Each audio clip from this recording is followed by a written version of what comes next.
Les amis, la Ligue des Champions reprend ses droits juste après la trêve internationale et donc à cette occasion j'ai décidé de vous donner mes pronostics pour les phases de groupe de la Coupe aux grandes oreilles. Donc on va vraiment passer au crible les 8 poules de cette édition 2023-2024 de la Ligue des Champions et donc on va directement commencer par la poule A et c'est vrai qu'il y a vraiment des poules très excitantes où ce sera vraiment indécis. On va commencer avec la poule A où on a le Bayern, Manchester United, Copenhague et Galatasaray. Alors moi en premier je mettrais clairement le Bayern Munich qui se détache vraiment dans cette poule parce que j'ai quand même l'impression que United ça reste en dessous du Bayern. C'est que le Bayern et United sont les deux plus grosses équipes de cette poule, mais moi je pense quand même que le Bayern ça reste quand même au-dessus de cette équipe de Manchester United, même si c'est vrai que le Bayern nous a quand même déçus l'an dernier en gagnant la Bundesliga sur le fil en profitant du faux pas de Dortmund, en se faisant claquer par Manchester City notamment sur le match aller en recevant une vraie gifle à l'Etihad Stadium et puis en ne faisant pas mieux lors du match retour en faisant un simple match nul qui n'a pas suffi aux Bavarois pour se qualifier pour la demi-finale. C'est que même si le Bayern nous a déçus l'an dernier, ça reste quand même au-dessus de Manchester United, surtout que le Bayern s'est pourvu d'un défenseur central de classe mondiale avec Kim Min-jae et enfin, c'est ce que tous les supporters du Bayern attendaient, enfin un numéro 9 de classe internationale pour succéder à Lewandowski. C'est ce qui avait été vraiment l'erreur du Bayern l'année dernière, c'était de ne pas avoir trouvé ce successeur à Lewandowski. Là, ils l'ont enfin avec Kane qui va venir voilà, récupérer, reprendre un peu tous les centres de ses coéquipiers. C'est vrai que l'année dernière, eh bien, le Bayern centrait moins parce qu'il n'y avait pas ce numéro 9 de surface. Et bien là, avec Harry Kane, avec Kim Min-jae, ils se sont vraiment renforcés. Il y a aussi d'autres joueurs comme Leimer par exemple qui vont vraiment fournir le milieu de terrain du Bayern qui était beaucoup trop dépendant de Kimmich et de Goretzka. Donc là, c'est vraiment très intéressant. Côté Manchester United, il y a quand même un bon mercato avec Mount, avec Onana, avec Højlund, le numéro 9 norvégien. Mais ce début de saison en première ligue est plutôt laborieux. Défaite face à Tottenham, défaite face à Arsenal. Donc ça reste à voir. J'ai l'impression que Ten Hag doit encore travailler certaines choses. Mais c'est vrai que Manchester United en Coupe d'Europe ne nous a plus régalé depuis Ferguson, qu'on se le dise. Ou alors cette Ligue Europa gagnée en 2017 par José Mourinho. Sinon, Manchester United en Europe depuis Ferguson, c'est quand même très léger. Notamment en Ligue des Champions. Il y a eu avec Cristiano Ronaldo aussi quelques bonnes émotions il y a 2 ans, il me semble. Mais sinon, voilà, cette équipe de Manchester United, depuis Ferguson en Ligue des Champions, ne nous épate pas vraiment. Après, il y a les deux petits poussés de la poule. Il y a également Copenhague et Galatasaray. C'est très intéressant aussi. Bon, Copenhague va vraiment être le petit poussé. Galatasaray, on peut vraiment avoir quelque chose d'intéressant parce qu'il y a un bon recrutement qui a été fait. Il y a notamment Ziyech, il y a Angelino, il y a vraiment des joueurs de qualité qui sont venus fournir cette équipe turque de Galatasaray. Il y a aussi Zaha, il y a Icardi qui était déjà là l'an dernier et qui continue sur ses standards habituels. Donc il y a vraiment une équipe avec des joueurs de grande qualité. Il y a aussi Dries Mertens qu'on peut citer. Donc le secteur offensif de Galatasaray est plutôt fourni. On sait que l'ambiance en Turquie est très chaude. Donc je pense vraiment que la poule A va vraiment être très excitante. Le Bayern se dégage parce que c'est quand même le grand Bayern Munich, même s'ils nous ont déçus l'an dernier. Manchester United, ça reste quand même au-dessus de Copenhague et de Galatasaray, mais attention, il ne faut pas parce que l'équipe de Manchester United continue à se dessiner. Ce début de saison est assez compliqué, mais on ne sait jamais parce que Manchester United, c'est quand même un gros d'Europe, il y a quand même des joueurs de qualité. Et puis je pense que Galatasaray va jouer un peu le rôle de trouble fête, mais moi, si je devais faire mon classement final de cette poule, je dirais Bayern en 1, Manchester United en 2, Galatasaray en 3 et Copenhague en 4. Mais attention à Galatasaray qui pourrait bien inquiéter Manchester United.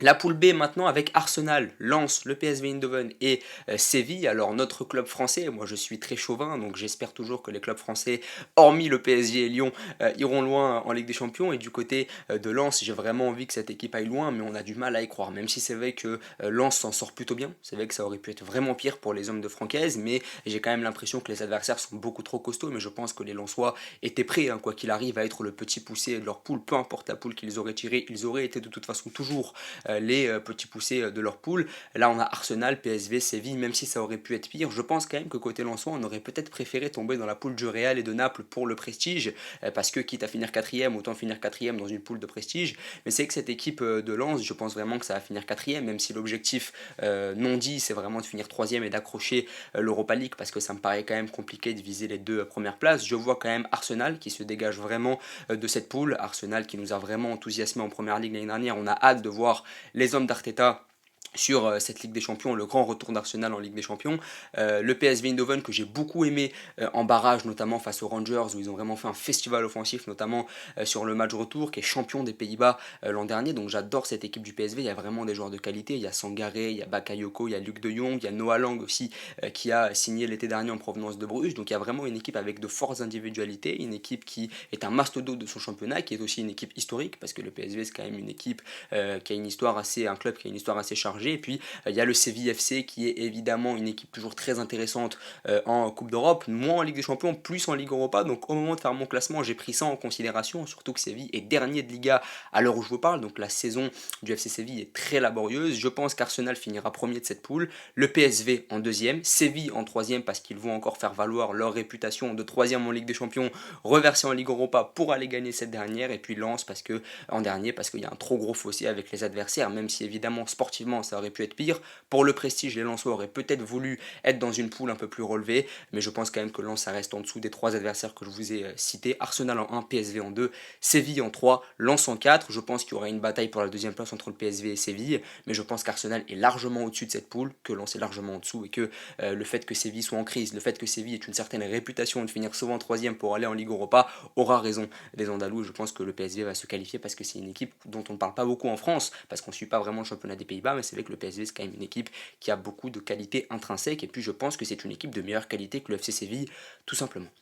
La poule C, maintenant avec l'Union de Berlin, Naples, le Real Madrid et Braga. Alors cette poule aussi très intéressante. Le match Real-Naples m'excite énormément. Je pense que ça va vraiment être un match de très grande qualité, une double confrontation vraiment de grande envergure, notamment au Maradona. Ça va être vraiment très intéressant de voir ce match. Je pense qu'on va assister à un très gros match en termes d'intensité, en termes de prestige. Et je pense que les deux clubs vont se disputer la première place parce que Naples va devoir défendre son rang de champion d'Italie. Naples a également des joueurs qui ont prouvé l'an dernier qu'ils pouvaient se hisser au plus haut niveau, et ça va être la saison de la confirmation en Ligue des Champions pour Osimhen, pour Kvara, pour tous ces joueurs qui se sont révélés en Serie A la saison dernière mais qui ont plutôt déçu en Ligue des Champions parce que Naples a fait quart de finale, mais on voulait que cette équipe aille beaucoup plus loin dans ce tableau-là qui était plutôt dégagé. Rappelez-vous, l'année dernière, le tableau de Naples était vraiment dégagé. Il y avait l'Inter, il y avait le Milan, mais il n'y avait pas le Bayern, il n'y avait pas City, il n'y avait pas le Real, et c'est vrai qu'ils ont plutôt déçu. Je pense que Naples, l'ambition non dite, ça va être d'aller chercher la première place. Le Real Madrid va évidemment vouloir également la chercher pour faire valoir son rang de grand Real Madrid, puisque c'est leur compétition. Et puis on a l'Union de Berlin que j'aime beaucoup. J'ai beaucoup aimé cette équipe en Bundesliga l'an dernier. J'ai été un peu déçu par la fin de leur aventure en Ligue Europa. Je crois qu'ils ont été éliminés par l'Union Saint-Gilloise, si je ne me trompe pas. Donc c'est vrai que cette équipe de l'Union de Berlin et cette équipe de Braga font vraiment office de petits poussés. Ça va être compliqué pour eux de remettre en cause l'ordre établi par Naples et par le Real dans cette poule, mais je pense vraiment qu'il y a un coup à aller jouer. Surtout vu le recrutement de l'Union de Berlin, où ils sont allés chercher Bonucci, ce qui est quand même un coup assez surprenant et un très bon coup. Ils sont allés chercher également Kevin Volland en provenance de Monaco. Donc ils ont vraiment fait un mercato très ambitieux pour pouvoir s'aligner en Ligue des Champions. Mais ça me paraît quand même largement en dessous. Braga, on sait que les clubs portugais en Coupe d'Europe, ça a toujours l'habitude de jouer des rôles assez subversifs et de toujours souvent quand même aller plutôt loin. Mais moi, dans cette poule, je dis quand même que le Real va finir premier, que le Napoli va finir deuxième. Je donne la troisième place à l'Union de Berlin et la quatrième place à Braga parce que ça me paraît quand même en dessous, surtout que Braga est passé par les barrages. Mais attention à l'Union de Berlin parce que là, je fais des choix quand même plutôt rationnels. Je mets toujours voilà, le Bayern en premier dans sa poule, Arsenal en premier dans sa poule, mais évidemment je ne peux pas anticiper les surprises, et l'Union de Berlin a vraiment une gueule de surprise. C'est vraiment une équipe qui peut vraiment être une équipe très surprenante cette saison, à l'image d'un Monaco en 2017 par exemple. C'est vraiment une équipe qui peut nous surprendre parce que c'est une équipe qui sort de nulle part, qui a fait de belles choses dans le passé en Bundesliga et également en Ligue Europa, donc on ne sait jamais ce qui peut se passer. Je mets quand même le Real et Naples qualifiés, mais attention à cette équipe de l'Union de Berlin qui pourrait très bien être la surprise de cette édition de la Champions League. Poule D, ensuite on a la Sociedad, Salzbourg, l'Inter et Benfica. Je trouve que c'est une poule très homogène. Vous allez me dire oui, mais l'Inter a fait finale l'an dernier, c'est eux qui se dégagent, mais ils n'ont pas cette gueule d'adversaire dominant. Ils n'ont pas cette gueule d'équipe vraiment dominante dans la poule, à l'image d'un Bayern, à l'image d'un Real. Je ne pense pas que l'Inter soit une équipe dominante, même si évidemment ils ont fait finale l'an dernier. Je ne pense pas qu'ils vont écraser cette poule. Je les vois mal faire 16 points, je les vois mal faire 18 points. Je pense quand même qu'ils vont patauger. Je ne sais pas pourquoi, c'est une intuition, je n'ai pas vraiment d'analyse là-dessus. Il y a Benfica également, qui est en compétition européenne, à l'image de tous les clubs portugais, comme je le disais pour Braga, eh bien, ça va toujours loin et ça déçoit rarement.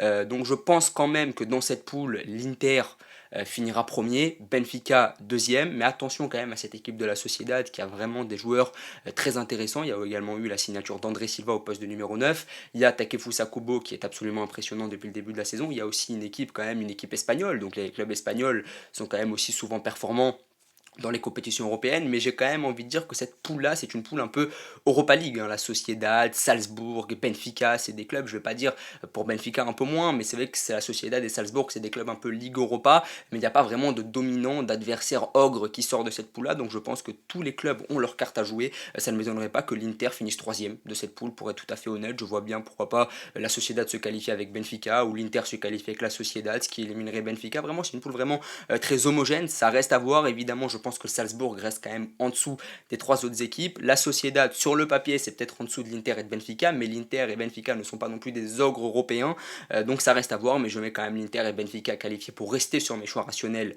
du début, mais attention à cette équipe de la Sociedad tout de même. Groupe E, Lazio, Feyenoord, Atlético, Celtic. Là aussi, c'est pas le groupe le plus excitant, mais si on se penche vraiment sur les matchs, on se dit que finalement ça peut être pas mal comme soirée européenne. Par exemple, voir un Lazio Feyenoord, c'est vraiment un match plutôt intéressant. Le Lazio Atlético me chauffe pas mal également. C'est vraiment deux équipes, évidemment. On prend pas toujours notre pied quand on regarde l'Atlético ou quand on regarde la Lazio, mais ça peut être un match qui peut s'avérer très intéressant. L'Atlético qui va devoir se remettre de l'échec de l'année dernière, où ils ont quand même fini quatrième de leur poule. Je ne sais pas si on se rend compte pour un club de l'Atlético de finir quatrième, ce que ça représente. C'est quand même un drame pour une équipe qui a fait finale en 2014, en 2016. Voilà, l'année dernière éliminée, même pas reversant en Ligue Europa, un quatrième. Donc il va falloir évidemment laver cet affront. Il faut un début de saison plutôt intéressant en Liga. La Lazio, sous Mauricio Sarri, est une Lazio très excitante. L'an dernier, ils font quand même deuxième de Serie A devant le Milan, devant l'Inter, devant la Juve, devant l'Atalanta Bergame. Donc là aussi, ça va être vraiment à suivre. J'ai hâte de voir le duo Immobilier Luis Alberto à l'œuvre. Luis Alberto qui est un joueur absolument fabuleux. J'ai hâte de le voir en Ligue des Champions. Donc voilà, moi je pense que dans cette poule-là, l'Atlético va se racheter et je pense que la Lazio finira deuxième. Je vois bien Atlético, Lazio dans cet ordre-là. Feyenoord également va jouer le rôle de trouble-fête parce que ils ne vont pas évidemment couper avec la réputation des clubs néerlandais qui sont des clubs historiques également. Mais je pense que Feyenoord et le Celtic, ça reste quand même en dessous de l'Atlético qui va devoir se racheter, d'une Lazio qui a fait deuxième de Serie A l'an dernier et qui ne va pas être à sous-estimer, surtout que Rome est une ville de foot et tous les matchs qui auront lieu là-bas seront des matchs très excitants. Donc voilà, je vois bien l'Atlético et la Lazio. Maintenant, attention au Feyenoord, mais le Celtic, je n'y crois pas du tout.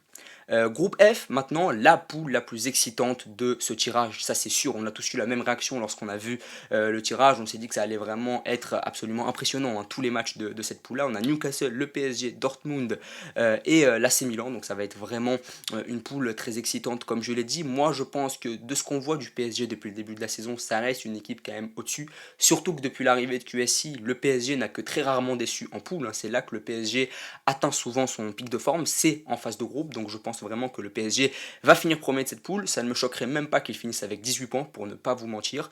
Je pense vraiment que le PSG reste quand même au-dessus, même si beaucoup de gens veulent que le PSG sorte parce que c'est une poule de la mort, etc. Et que souvent le PSG a quand même été bien loti en phase de groupe. Pour une fois, ils ont une poule très difficile, mais en réalité, quand on se penche sur les adversaires, tu prends pas non plus le Real, tu prends pas le Bayern, tu prends un Newcastle inexpérimenté, tu prends une équipe du Milan AC qui n'est revenue dans le game européen que depuis 2-3 ans, et finalement, et puis tu prends une équipe de Dortmund qui, comme on le sait depuis très longtemps, est très friable défensivement et qui a encore prouvé que l'année dernière, c'était pas forcément encore un gros cador européen, surtout qu'ils ont perdu Bellingham, surtout qu'ils ont eu du mal à se remettre du départ d'Haaland devant.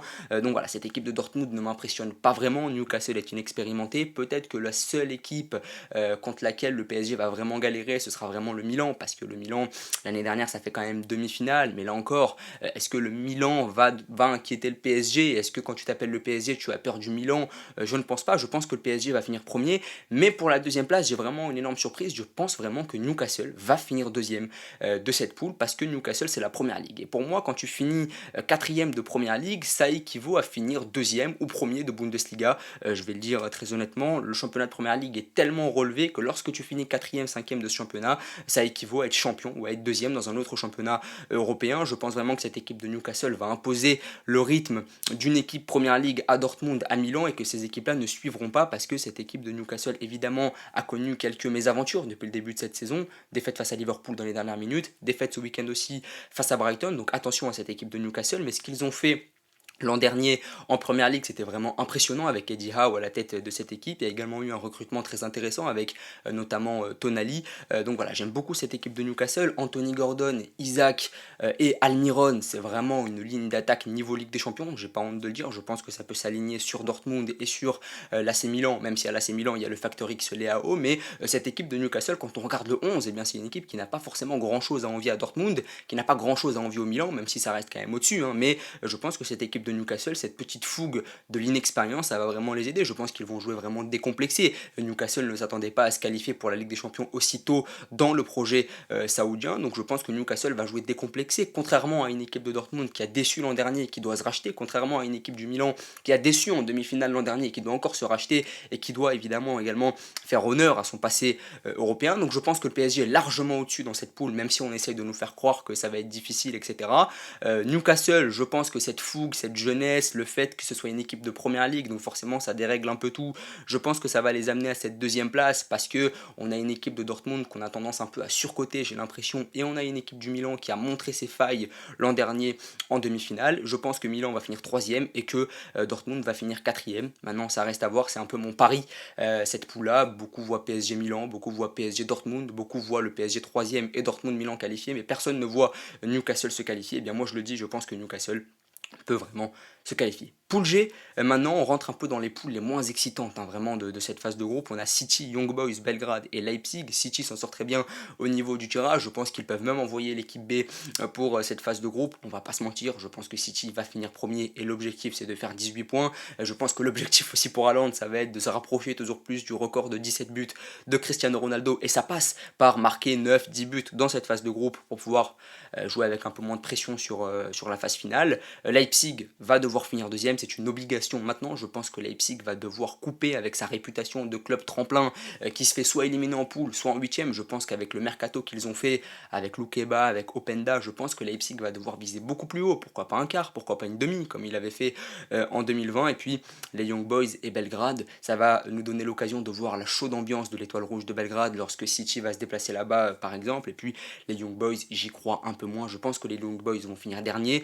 Belgrade troisième, Leipzig deuxième, City premier. Mais attention à cette équipe de Leipzig qui pourrait, pourquoi pas, inquiéter Manchester City. En tout cas, ça va être le rôle dans cette poule-là, ça va être d'essayer de viser la première place et de remettre en cause l'ordre établi par Manchester City. Ensuite, la poule H, la dernière, le Barça, après deux éliminations en poule en 2021 et 2022, va devoir maintenant évidemment se qualifier en finissant premier et en finissant avec 18 points, je pense. Je pense qu'il va falloir marquer le coup du côté de cette équipe du Barça, parce que comme je l'ai dit, tu restes sur deux déceptions qui peuvent s'expliquer par les départs de Messi, par le fait qu'il y ait eu une grosse instabilité, par les problèmes économiques, par aussi le fait que les poules que tu as eues étaient très relevées. À chaque fois, tu es tombé sur le Bayern, l'année dernière, tu es tombé sur le Bayern et sur l'Inter. L'année d'avant, tu fais Bayern-Benfica, donc évidemment, ça se justifie par le fait que la poule était toujours très relevée, donc je pense que le Barça va devoir finir premier, mais je ne vois pas le Barça finir premier dans cette poule. Je pense que Porto va finir premier de cette poule-là. On a tendance à beaucoup sous-coter les clubs portugais. Je pense que Porto va donner beaucoup de fil à retordre à cette équipe de Barcelone. Je pense que Barcelone va faire le taf à domicile, mais que c'est à l'extérieur que ça va se jouer. Et je pense que lorsque le Barça va se déplacer à Porto, ça va être beaucoup plus compliqué.